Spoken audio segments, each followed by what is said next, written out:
Hi everybody.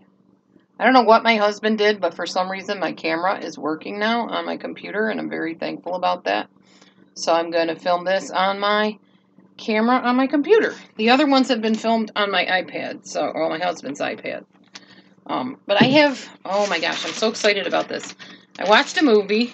It is called, what's it called? SmallFoot? SmallFoot.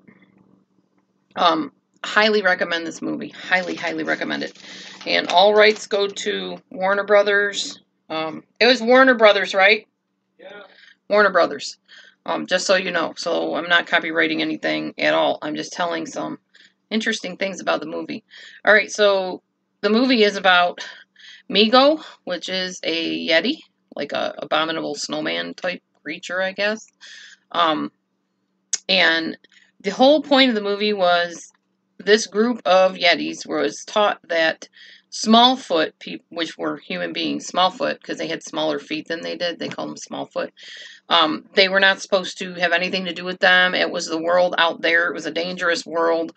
They would take the SmallFoot, or they would take the Yetis and turn them into their slaves, or make them like wild creatures and hunt them down and harm them or kill them.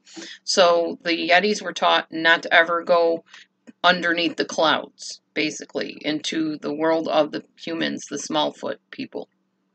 Well, Migo was a Yeti, and he actually saw a Smallfoot. In the movie, the Smallfoot jumps out of, well, the human being jumps out of a plane, and he's kind of like a movie actor or something, and he's filming something, and when Migo sees him, he gets yanked back in his parachute and underneath the clouds again, so he doesn't see him. But then a plane comes flying by, the plane that apparently he jumped out of, and it goes over the cliff. So by the time Migo tells all of the people, or the Yetis people, just Yetis, the Yetis, come and see what I saw. I saw a Smallfoot, I really did. I saw a Smallfoot, and then I saw this big metal thing that brought the Smallfoot, and by the time he got there, the plane went down over the cliff. So when all the Yetis showed up, there was no plane to show them. Anyway, basically the reason I'm using this movie is because one of the things I've done in my DelusionDispeller videos is to expose cults. Now, obviously, this is a fictitious movie, so there's not an actual cult, but there was a lot of cult parallels in this movie. This is my perception, by the way. Disclaimer here, my perception only. You may not see it this way. This is the way I see it, and I've studied many cults, and it feels like one and the same. All right. So anyways, the main leader of this cult of Yetis, we will call it, is called Stonekeeper. And he made rules to the Yetis that the Smallfoot do not exist, and that they're never to go beyond the clouds because there's things down there that are going to harm them. And I don't really know if they knew that the Smallfoot was down there or not, but I do know they were told that Smallfoot would be very dangerous to them to even go outside of the realm of the Yeti cult, as I call it. Well, Migo wanted to tell the truth, so he kept telling them, no, I saw a Smallfoot. I saw a Smallfoot, I'm telling you. And they're like, well, you can't go against the rules of the Yeti cult. Everything is written down. You know, there are no Smallfoot. And even if there were, they'd be dangerous to us, so we don't want anything to do with them. Just stay within the confines of the Yeti cult. Now, they didn't call it that. I'm calling it that. So, when Migo came and insisted he saw a Smallfoot, and he led all the people to see the Smallfoot, even though there was none there, the Stonekeeper banished him from the cult. So Migo is banished from the cult, so he can't go back in there among his friends and his family, including his father, who was also part of this group. And Migo meets some other group of Yetis, who were also banished, apparently, who challenged the rules of the Yeti cult. They take him to their female leader, which happened to be the Stonekeeper's daughter, in this case. She tells him, well, my dad is not very open-minded. He's not open to new ideas because knowledge equals power. And, of course, he doesn't want everybody else to have their eyes open and, you know, to look beyond what we've been taught. And her name is Michi, which I thought was cool because I have a cat named Michi, as you know. Her name's Mita Me, but we call her Meech or Michi. Michi loves to think outside the box, and she sings this beautiful song about looking closer, digging deeper, going beyond, you know, thinking out of the box, that kind of thing. Michi's group tries to cover for Migo, leaving the cult, but the cult leader gets angry and discovers that he's still nearby, and he's going to go and find him. But they're kind of covering up for him. Oh, nope, we didn't see Migo. We don't know where he is, blah, blah, blah. But he's like right down the cliff, and they know where he is. But they don't want to tell the cult leader this, the Yeti cult leader. So the cult member calls upon Migo to do a usual task that he always used to do, or was about ready to do. And he remembers, uh-oh, I can't call him because he's banished. He's not here anymore. Just like what would happen if you're in an actual cult and you were responsible, say, for making breakfast every day. And then your friends got used to you doing that, and they'd be like, oh, we'll say Donnie. Where's Donnie? Oh, that's right. He's not here anymore. He got banished yesterday. I remember now. Okay, so that's kind of how that went down. Anyway, Migo then gets back to the cult people and tries to bring them the truth again. But this time he has a SmallFoot. Like, he wrapped him up and he's carrying him. He's like, here is a SmallFoot. Here's a human being. This is a SmallFoot. And all the people are like, wow, you know, wow. The cult leader reminds all the cult members to only follow the rules of the cult, the Yeti cult. And the rule is there are no SmallFoot, they don't exist, and if they did, they'd be dangerous. So only adhere to the cult precepts. This kind of reminded me of High School Musical, where they start singing, stick to the status quo, stick to the things you know. You know, don't think out of the box, just do what everybody expects of you, do what's familiar, do what all of us here do. All right, so anyway, the people in the movie, that the Yetis finally feel free to explore new things. And Michi asks her father, the cult leader, to talk to Migo and be open-minded and hear what he has to say about this new human that he found, this SmallFoot, and to be open to new thoughts. And basically, people began to think things other than what they were taught, the cult rules, the Yeti cult rules. Well, Migo's dad, or Michi's dad, was like, yeah, I'll go talk to him, all right. Well, he had other things in mind, because obviously cult leaders don't take kindly to people going against their rules. Migo's dad, who I told you is also part of the cult, the Yeti cult, is also upset because he's telling him, if the familiar rules that we've done all along, I've raised you in them, my grandfather followed them, you know, if it's good enough for them, it's good enough for us. If you think outside the box, it's dangerous.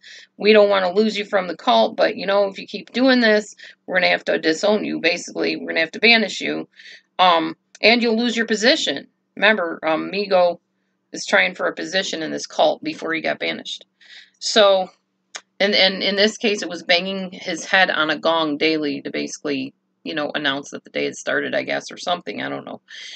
So basically, this is challenging the fact that when somebody's in a cult, they form a certain identity. People know them in a certain way. They do a certain service for the cult. And when you get kicked out, you lose your identity. And if you challenge the cult, you really lose your identity, especially if you try to come and get back into it and be part of it again. They don't want anything to do with you because you're challenging their ideas and you're bringing new thoughts and you're telling people, think outside the box. Don't just go along with this blindly. Don't challenge the cult leader. Don't challenge what we've always followed. So anyway, the Yeti cult leader takes Migo and explains the danger of the world out there. Migo tries to question the out there world people. Did the SmallFoot, or not Migo. The cult leader asks Migo, did the SmallFoot people welcome you with open arms? Were they glad to see you? And no, when the SmallFoot, the little human, the movie actor guy, saw him, he tried to shoot at him. He was scared of him. I mean, this is a Bigfoot. Like, he's really, really tall.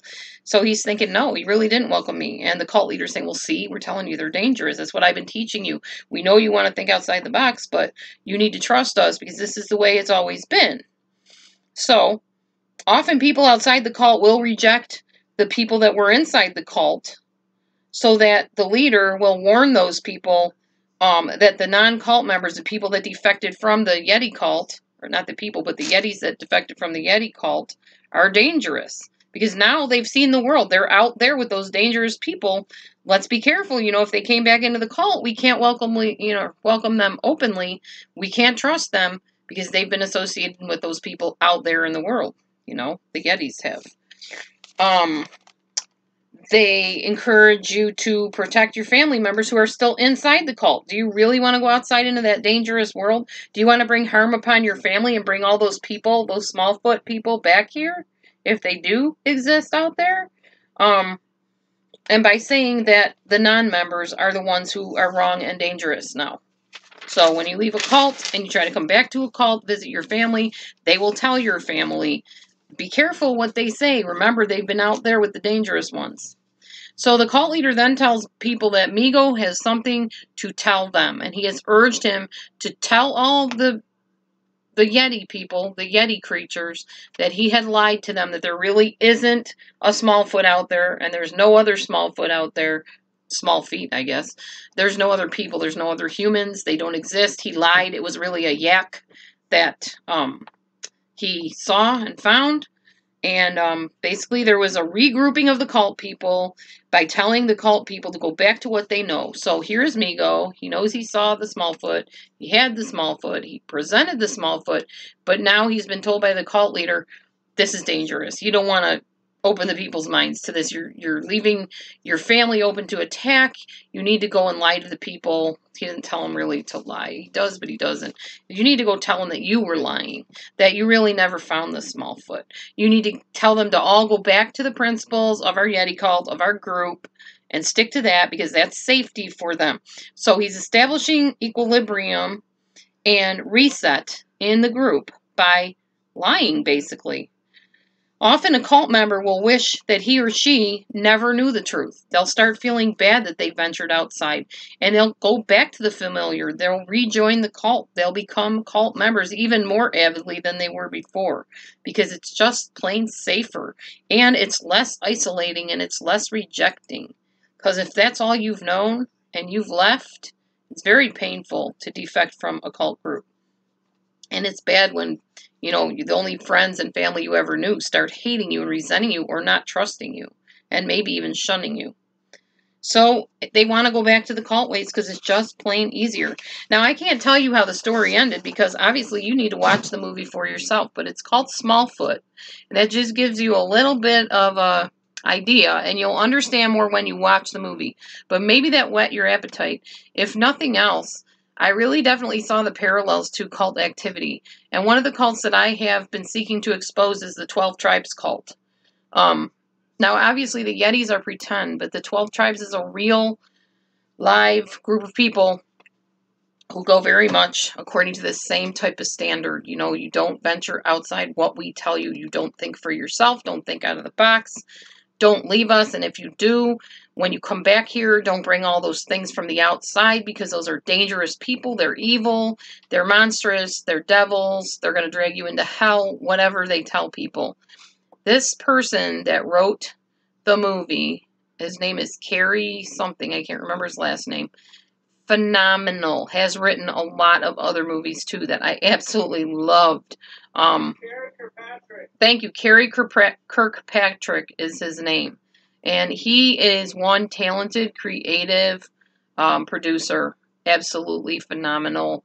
The characters are like big names like Danny DeVito, and I can't think of some of the other ones. Oh, were there other names, famous actors and stuff in it, honey? Danny DeVito. Zendaya is in it. Common. I guess that's a rapper, possibly. And a couple other people. Excellent music score. Channing Tatum is in it. I mean, like, big name people. If you have not seen Smallfoot, please go watch it. But that's what I got out of it because I study cults. I definitely saw the cult parallel. There's a lot of really good morals and values in this movie. I was fascinated with it. I highly recommend it. I hope that was informative for you. Now when you watch the movie, maybe you'll see it from a different perspective and kind of get what I'm talking about. And if you or a loved one is part of these groups, just definitely pray and try to seek a safe way to help those people out. It's very difficult to get people out of cults. Leah Remini is very good about, you know, explaining some of the things she did to get out of the Scientology cult. But there's other groups out there that are cultic that people are stuck in, and maybe you can help, maybe you can't, but you can always pray for them and at least be informed and aware. Anyhow, God bless everybody, and I'm going to go and get ready for my next two videos, which will be on Proverbs and Matthew. Thanks for watching. God bless. Eyes wide open, moving forward. See you soon.